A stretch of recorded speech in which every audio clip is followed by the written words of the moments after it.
సాయంకాలం శుభములు. ప్రభుత్వానికి విడుదల మీ అందరి విషయంలో తలస్తూ మీకు ప్రార్థిస్తూ ఉన్నాము. దైవ వాక్యము క్రమంగా చదువుతూ ఉన్నారని తలస్తూ ప్రార్థిస్తున్నాము. మనము గత దినాల్లో ఆదికాండం 28వ అధ్యాయం పూర్తి చేసుకున్నాము. We have completed the book of Genesis chapter 28 that God has encountered Jacob and God has promised him lot of blessings. దేవుడు యాకోబుకు అనేకమైనటువంటి దీవెనలు, వాగ్దానాలు, అష్యూరెన్స్. ఆ చివరి భాగంలో మనం ఏం చూసాము? తనకు ప్రత్యక్షమైనటువంటి ఆ బేతేలు దగ్గర ఆయన ఏం చేశాడు? నూనె పోసి అక్కడ ఒక స్తంభం నిలబెట్టాడు. తర్వాత నాకు తినడకు ఆహారం, ధరించుకున్నటకు వస్త్రాలను ఇస్తే నువ్వు నాకు దేవుడు వేయదు, మరియు నీవు నాకు ఇచ్చు సంవత్సరంలోనే నీకు 10 వంతు చెల్లిస్తానని ప్రభుకున్నాడు. అది 28వ అధ్యాయం ముగింపు. ఇప్పుడు ఎక్కడికి వెళ్తున్నాడు? 29వ అధ్యాయంలో హారానికి వెళ్తూ ఉన్నాడు. ఈ హారాకు బెయేర్షెబాకు మధ్యలో ఏమున్నది? బేతేలు. We do not know exactly how many kilometers that he has traveled his journey. అక్కడ పోయి ఆగాడు. ఎంత ప్రయాణం చేశాడో మనకు తెలియదు, కానీ ఓవరాల్గా బెయేర్షెబా నుంచి హారాను మెసొపొతామియాకి 724 కిలోమీటర్లు, అనగా 450 miles. 1 mile is equivalent to 1.609 kilometers. ఒకవేళ బెయేర్షెబా నుంచి బేతేలుకు where God has encountered him, యాకోబు ప్రత్యక్షమై అక్కడ మాట్లాడి అంతవరకు ప్రత్యక్షత లేదు అక్కడే. Maybe that is from Beersheba to Bethel, maybe 30 kilometers, 40 kilometers. ఒక రోజుకి మనిషికి ఎంత ప్రయాణం చేస్తారండి? 30 కిలోమీటర్లు. ఎప్పుడైనా 8-10 కిలోమీటర్లు ఎవరైనా నడిచారా? I walked those days. అప్పుడు అంటే when I was a child in my grandmother's village.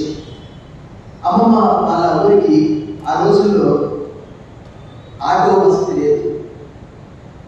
Bus వస్తే ఎక్కాలి, లేదంటే లేదు. I used to walk 3 kilometers, 4 kilometers, sometimes 8 kilometers also. అయితే ఒకవేళ 15 నిమిషాలకు 1 కిలోమీటర్ అయితే కూడా ఒక 8 కిలోమీటర్లు నడవాలంటే ఎంత టైం పడుతుంది? 2 గంటల సమయం పడుతుంది. ఒక 8 కిలోమీటర్లకి 2 గంటల సమయం పడుతుంది. బహుశా రోజంతా కూడా ఒక 30 కిలోమీటర్లు ప్రయాణం చేసి ఉండవచ్చు. అలా ఎన్ని రోజులు ప్రయాణం చేశాడైనా? 724 కిలోమీటర్లు, 450 మైల్స్ అని బైబిల్ గ్రంథంలోని వ్యాఖ్యానకర్తలు తెలియజేస్తుంది. Let us see what has happened in the book of Genesis chapter 29. చూసాం 29వ అధ్యాయము 1వ వచనం మనం చూసాం.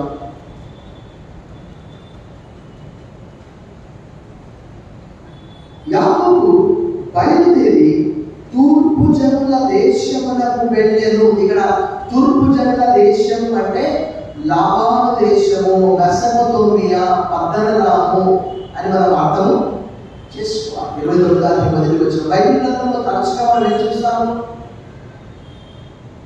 యోబు గ్రంథం 1:3లో తూర్పు దేశస్థుల కంటే గొప్ప ధనవంతుడనే మాట మనం చూస్తాం. సొలొమోను గురించి first book of Kings chapter 4:30 tells us తూర్పు దేశపు జ్ఞానుల కంటే సొలొమోనుకు అధిక జ్ఞానం ఉన్నదని అక్కడ రాయబడి ఉన్నది. ఆదికాండం 25వ అధ్యాయంలో ఏమని రాయబడింది? అబ్రహాము తన ఉపపత్నుల కుమారుడు ఏం చేశాడట?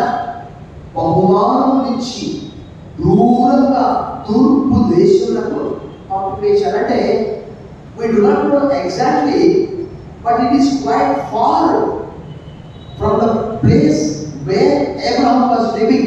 అబ్రహాము నివసిస్తున్నప్పుడు అంటే మళ్ళీ తిరిగి రావడానికి ఆస్కారం లేదు. 20 రోజులు ప్రయాణం చేసే తప్ప రావడానికి వీలు. ఆ రోజుల్లో పోతే నడక, లేదంటే గాడు, లేదంటే వర్తిలు.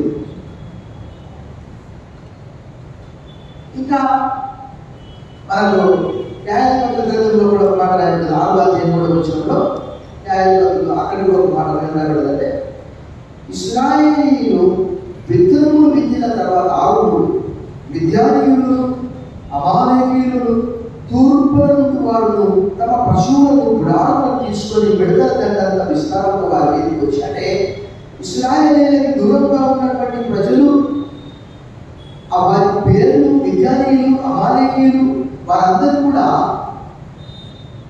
వచ్చినట్లు అక్కడ ఒకవేళ మనకు అర్థమయ్యే భాషలో నేను ఈ మ్యాప్ చూశాను. మనకు చివరిలో మనకు మ్యాప్ ఏముంటుందంటే, if you look at the map back side of our Bible, మీరు చూస్తే అంటే అక్కడ మనకి ఏం కనిపిస్తుందంటే, జాగ్రత్తగా చూస్తే ఈ హారాన్ అనే ప్రాంతము చాలా పైన ఉన్నది, పూర్తిగా పైన. నా బైబిల్ మ్యాప్లో 14 పైన హారాన్ ఉన్నది. తర్వాత మళ్ళీ అబ్రహాము ఎక్కడి నుంచి అయితే వచ్చాడో అది ఇంకా దూరం ఉన్నది. ఎక్కడంటే ఊరు కింద ఉన్నది, ఇక్కడ కల్దీయ ఊరు.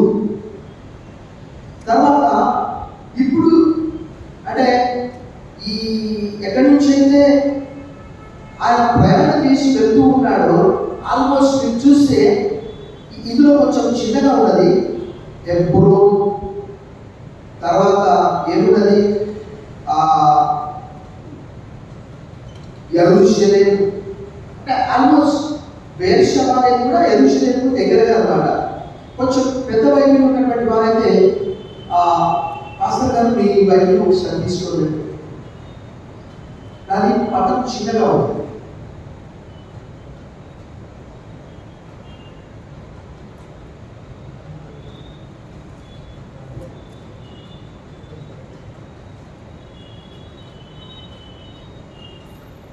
ఇది కలం మ్యాప్ ఉన్నది. ఇక్కడ పాస్టర్ గారి బైబిల్లో కలం మ్యాప్ ఉంది. ఇందులో చాలా చక్కగా ఉన్నది. చూడండి, మీరు ఒకవేళ వస్తే మీకు కూడా చూపిస్తాను. బెర్షెబా, దాని పైన గాజా,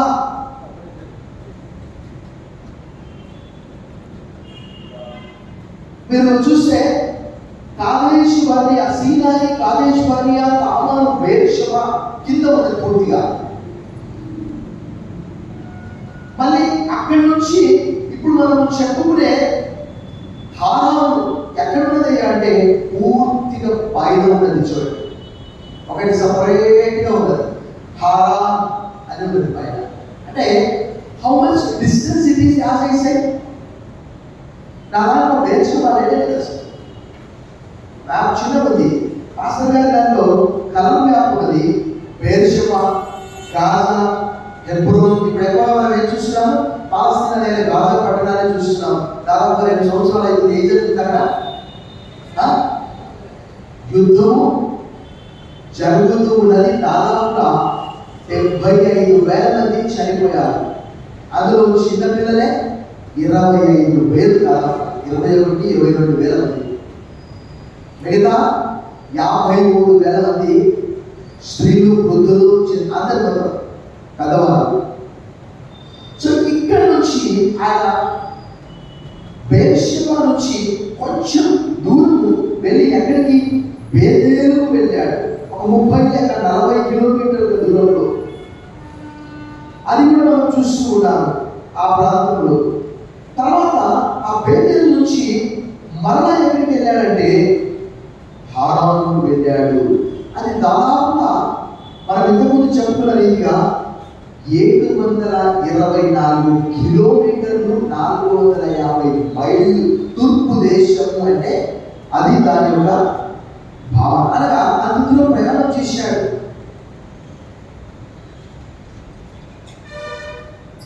తర్వాత ఆ ప్రయాణము దాదాపు 15 లేక 20 రోజుల ప్రయాణం అయి ఉండొచ్చు.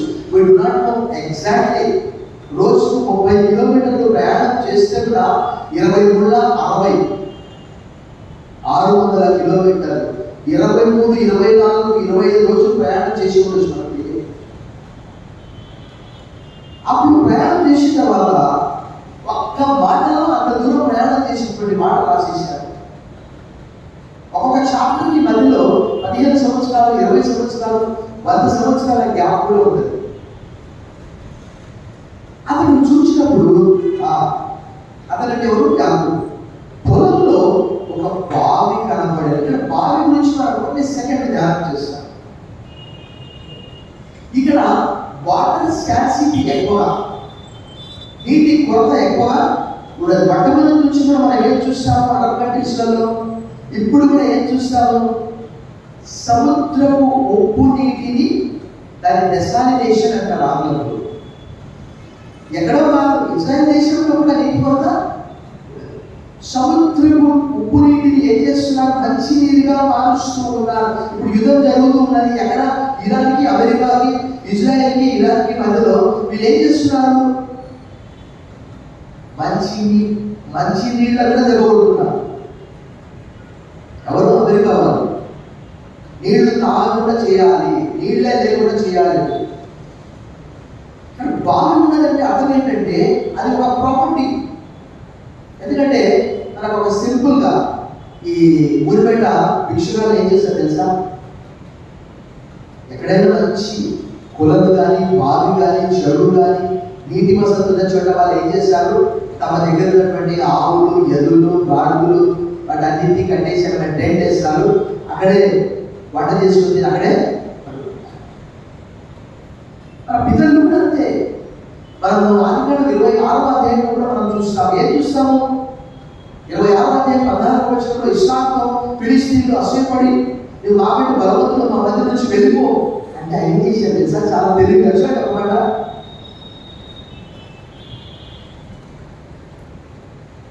చాలా జాగ్రత్తగా మీరు చదివితే 26వ అధ్యాయము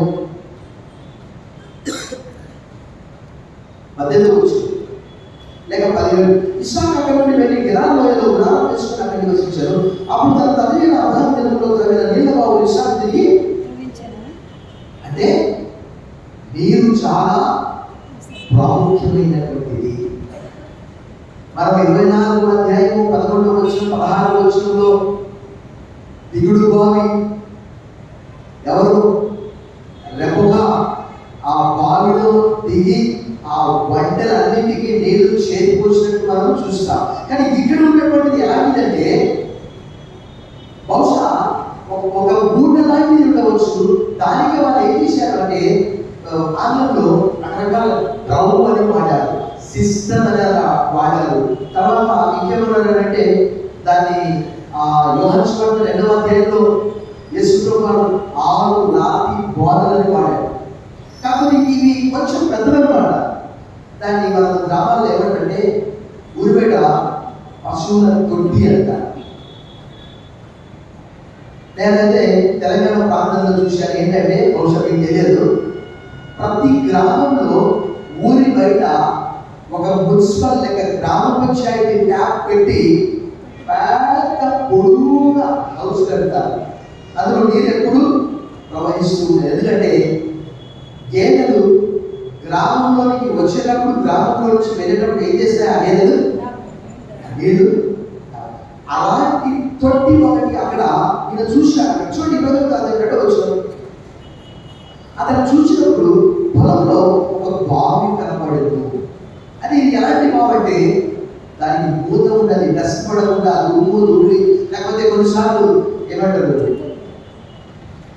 ఈ గొర్రెలకు తర్వాత తెలుసు కదా, ఒక గొర్రె అందులో దూకింది అనుకో, ఏం చేస్తారు మిగతా గొర్రెలు?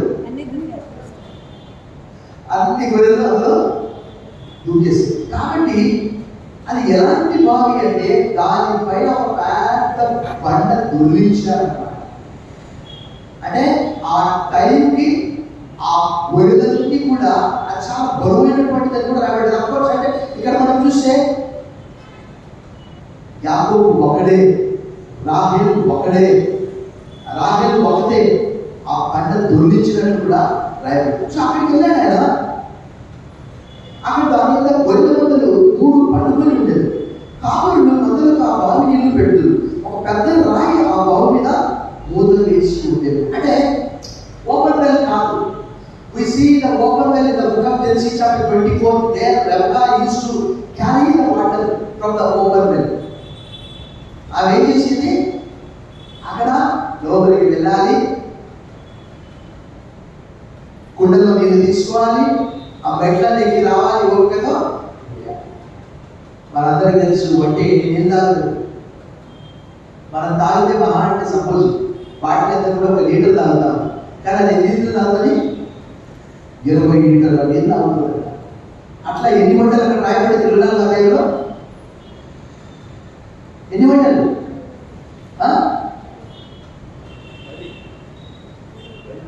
10 వంటలు అక్కడ రాయబడి చదవాలి. అంటే 200 లీటర్ల నీళ్లు చేరి పోయాలి. అది అయ్యే పనేనా? ఇప్పుడైతే ఆటోమేటిక్ ఆన్ ఆఫ్ మోటార్, నీళ్ళు అయిపోతే నిండుతుంది, నీళ్ళు నిండితే బంద్ అయిపోతుంది. కానీ అప్పుడు అలా కాదు. సో ఇక్కడ కూడా వచ్చింది. అక్కడికి మందులన్నీ కూడికి వచ్చినప్పుడు 23 చదువుతున్నారు. ఆ బావి మీద నుండి ఆ రాత్రి పొడిచి గొర్రెలకు నీళ్లు పెట్టి తిరిగి బావి మీద రాత్రి దాన్ని చూడరు. యాకోబు వారిని చూసి ఏమంటున్నాడు? అనలారా మీరు ఎక్కడి వారు అని అడుగుతా, వారు మేము హారాను వారమనేది. దాన్నే మనకు రాను హారాను ఏమంటాము? మెసొపొతేమియా అని పట్టణ రాము. ఎందుకంటే ద సిటీ ఆఫ్ నేహోర్ అని 24వ అధ్యాయం 10వ వచనంలో మనం చూసాం. సిటీ ఆఫ్ నేహోర్ అంటే నాహోరు పట్టణము అని అక్కడ రాయబడింది. నాహోరు ఎవరు? అబ్రహాము సహోదరుడు. అబ్రహాము, నాహోరు, హారాను 3 సహోదరుడు. ఈ రెబెకా ఎవరో కాదు. గత ఆదివారం నేను చెప్పాను, అతని ముందు ఆదివారం. వాస్తవంగా నేను చెప్పింది ఏంటంటే, లోతుకు 3 సంతానం. చాలా మందికి తెలియదు. 11వ అధ్యాయం 29వ వచనంలో రాయబడ్డది. లోతుకు హారానికి ఒక లోతు అని అనుకుంటారు, కానీ ఇంకా 2 కుమార్తెలు కూడా ఉన్నారు. వారిలో ఒకరు మిల్కా, ఒకరు ఇస్కా. మిల్కాను నాహోరు చేసుకున్నాడు. ఇస్కా అనేది మనకు తెలియదు, ఎందుకంటే ఆమె కూడా ఇతరులు వివాహం చేసుకుంటారు. లోతును అబ్రహాం తీసుకుని వెళ్ళాడు. మిల్కాను నాహోరు వివాహము చేసుకున్నాడు. ఆ నాహోరు మిల్కాలకు ఉన్నటువంటి వారి బెతూయేలు. వారి పేరు రాయబడి ఆ బెతూయేలు యొక్క కుమార్తెనే రెబెకా. సో ఇక్కడ యాకోబు వెళ్ళేది కూడా ఎక్కడికి, ఎవరి యొక్క కంటే రెబెకా యొక్క సహోదరుడు లాబాను వద్దకు వెళ్ళాడు ఆయన. అక్కడ మనం అవన్నీ చదువుతాం, సమయం సరిపోదు. మళ్ళా 27, 28 అధ్యాయంలో రెబెకా చెప్తుంది, ఆయన ఒకరోజు ఇద్దరిని నేను పోగొట్టుకునేలా నీవు మీ మామ దగ్గరికి వెళ్ళిపోవాలి, లాబాను దగ్గరికి వెళ్ళిపోవాలి. సో అక్కడ మనం చూస్తాం, అలా మీరు ఎక్కడి వాళ్ళని అడుగుగా వారు మేము హారాను వారు. దాన్నే హారాన్నే పద్దెనిమిది మెసొపొతేమియా అని, తర్వాత హారాను పట్టణం అని, నాహోరు పట్టణం అని 24వ అధ్యాయం 10వ వచనంలో అక్కడ రాయబడింది. తర్వాత ఇక్కడ మనకు మరలా 24వ అధ్యాయంలో ఉన్నటువంటి వంశావళికి వచ్చి మరలా జ్ఞాపకం చేస్తాడు. అక్కడ అతడు నాహోరు కుమారులకు, యాక్చువల్గా ఇది మనకు కొంచెం కన్ఫ్యూజ్ అనమాట. నాహోరు లాబాను కుమారుడు కాదు, మనవడు అవుతాడు. నాహోరు కుమారుడు ఎవరని చెప్పుకున్నాము? బెతూయేలు. అధ్యాయం చూడండి ఒకసారి. 22వ అధ్యాయం చూడండి. ఆ సంగతులు జరిగిన తర్వాత అంటే మీరు గుర్తుపెట్టుకోండి 22 ఆ సంగతులు జరిగిన తర్వాత తెలుగుబడిదేమనగా మిల్కా అను ఆమెయు నీ సహోదరుడు నాహోరునకు పిల్లలు కలిగిన వారెవరనగా అతని జ్యేష్ఠత వాడిన ఊజు, ఇతని తమ్ముడైన ఊజు, అరాము తండ్రి అయిన కెన్యేలు, కెసెతు, హజోని, పిల్దాషు, ఇద్లాము, బెతూయేలు. ఉన్నదా? బెతూయేలు నాహోరు మిల్కాలు. ఆ బెతూయేలు రెబుకాను కలెను. అక్కడ రాయబడినటువంటి మాట, ఆ 8 మంది మిల్కా అబ్రహాము సహోదరుడు నాహోరునకు కలెను. కాబట్టి మరి నాహోరుకు కుమారుడు బెతూయేలు, బెతూయేలు యొక్క కుమారుడు లాబాను, కుమార్తె రెబుకాని మనకు గ్రహించాలి. మనవడవుతారు. కానీ అప్పుడు అసలుగా నేను గమనించాను, నెబుకద్నెజరుకు బహుశా బెల్షాస్సర్ మనవడు కావచ్చు, కానీ కుమారుడు అనే మాట రాయబడింది. బహుశా అంటే కొన్నిసార్లు అలా వచ్చింది. లాబాను కుమారుడు లాబాను మీద ఎదుగుతుంది కదా అని వాళ్ళు అడగా వారు ఎదుగుతుంది. మరియు అతడు క్షేమంగా ఉన్నాడా? సరే, వాళ్ళ సమాజానికి అంత చక్కగా జరుగుతూ ఉన్నది. ఈరోజు మనుషులతో మాట్లాడకుండా ఎవరితో మాట్లాడుతున్నారు? సెల్ ఫోన్తో మాట్లాడాలి. ఇంటి దగ్గరికి వచ్చి కార్యక్రమాలు కాదు, ఏం చేయాలి? రింగియండి సార్. ఏంటన్నా రింగియాలి, కార్యక్రమాలు కాదు, పోయింది కార్యక్రమం. సో అతడు మరి అందరూ ప్రయాణం చేసి అతడు క్షేమంగా ఉన్నాడా అని అడుగుగా అతడు క్షేమంగానే ఉన్నాడు, ఇదిగో అతని కుమార్తె రాహేలు గొర్రెల వచ్చుతుందని. అంటే ఇక్కడ ఒక చిన్న విషయం చెప్పి నేను ముగిస్తాను.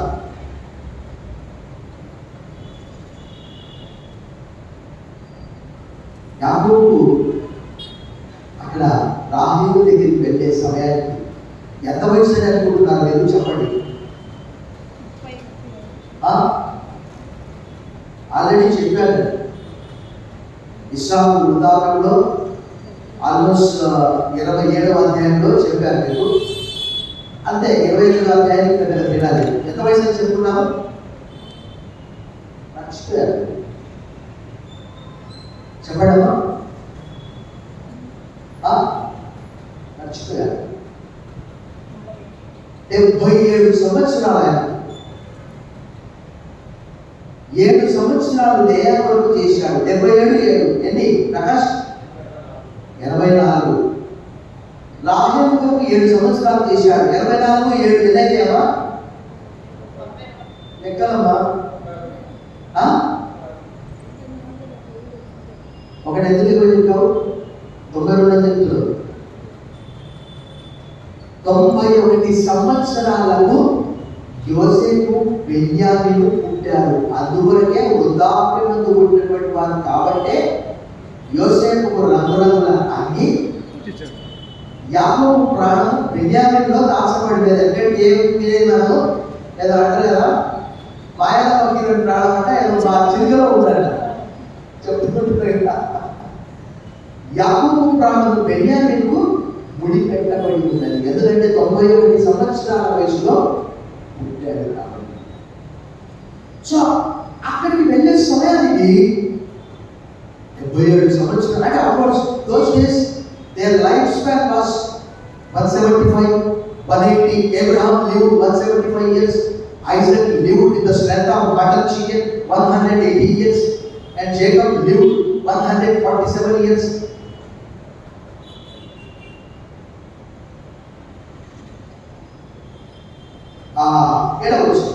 అతడు ఇదిగో ఇంకా చాలా మృదువున్నది, పశువులను పోగు చేయి వేళ కాలేదు, గొర్రెలకు నీళ్లు పెట్టి పోయి వాటిని మేపని చెప్పగా వారు అందరినీ పూకాకు వారి కావాలన్న కాదు. తర్వాత బావి మీద నుండి రాయి పొందించదు, అప్పుడే మేము గొర్రెలకు నీళ్లు పెట్టి. అంటే ఇక్కడ యాకోబు ఒక గొర్రెల కాపరిగా కూడా మనకు కనిపిస్తూ ఉన్నాడు. వచ్చి రాగానే దాని బాధ్యత తీసుకుంటూ ఉన్నాడు.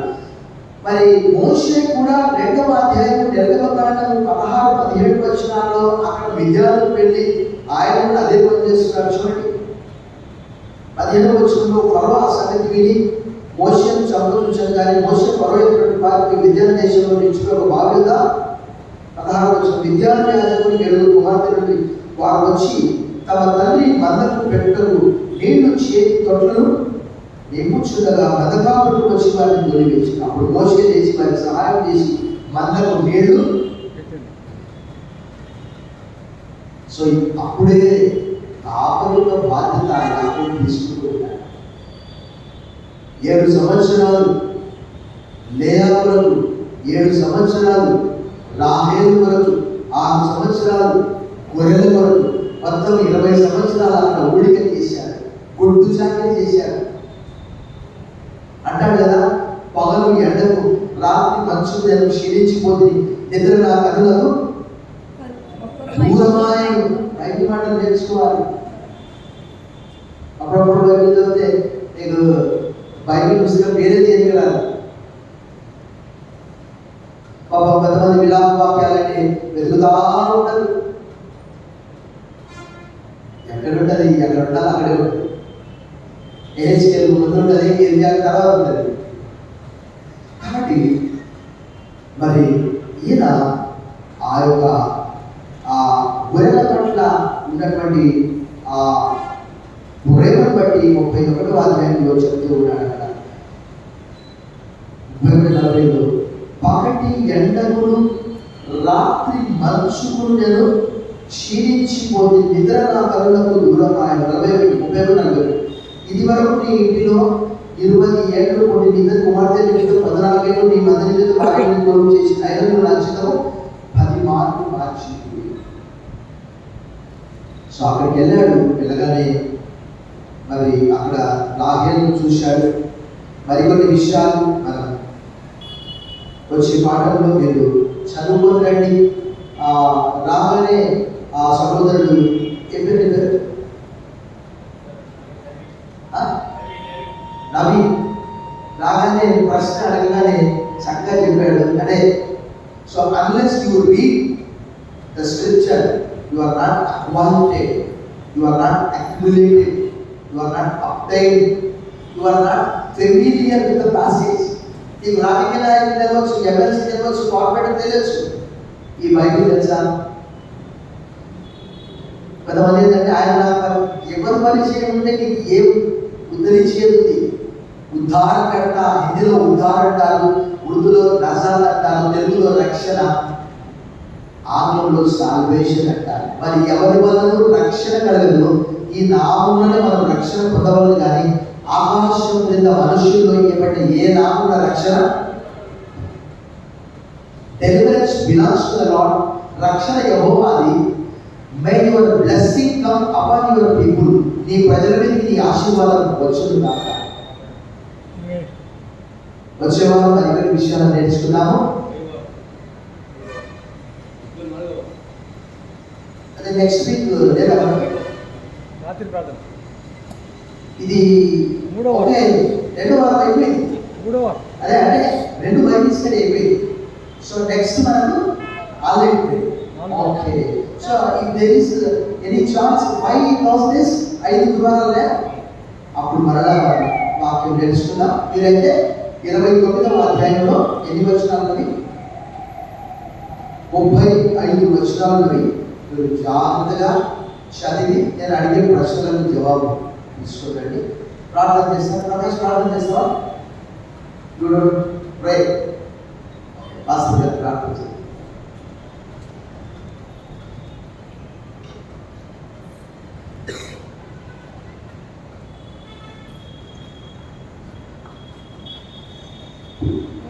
ప్రార్థన చేసుకున్నాం. దయగల మా తండ్రి, రక్షక మీ పరిశుద్ధ పాదములకు స్తుతులు స్తోత్రాలు ప్రభు యేసు నామమున చేస్తున్నాను.